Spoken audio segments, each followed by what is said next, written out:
شفتوا لقطة فيصل الغامدي يا جماعة؟ يعني المخرج والفار جابوا لك إعادة واحدة، إعادة مش واضحة وأسوأ إعادة، وقالوا لك يلا مشي اللعبة على السريع. تعرفون شو تذكرت أول ما شفتها؟ تذكرت لقطة كورنادو في نصف نهائي السوبر. أتوقع الاتحادية أغلبهم ناسينها، لأن وقتها الاتحاد فاز بلنتي واضح لكورنادو. الاتحاد فايز 1-0. المخرج والفار ما جابوا لك أي إعادة. بعدها ب10 دقائق من المباراة تقريبا جابوا لك هذه الإعادة الواضحة اللي تبين لك إنه كان بلنتي واضح أصلا، والحكم ما استدعوا الفار ولا رجعوا لها ومشوها على السريع، نفس لقطة الغامدي بالضبط.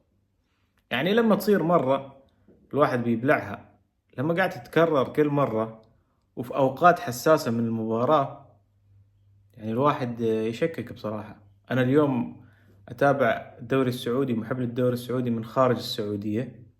أنت قاعد تبيع لي منتج، أنا قاعد أشوف فيه أشياء المفروض ما تكون موجودة. يعني أشياء واضحة وضوح الشمس، يعني الواحد قاعد تستهبل علي أنت ولا شو بالضبط؟ شو اللي اللقطة اللي تبى الحكم يركز عليها تعيدها من 50 زاوية وتخليه يرجع للفار ويشوفها براحته، واللقطة اللي ما تبى يركز عليها يلا إعادة واحدة وبعد 10 دقائق أجيب لك الإعادة الواضحة؟ استهبال.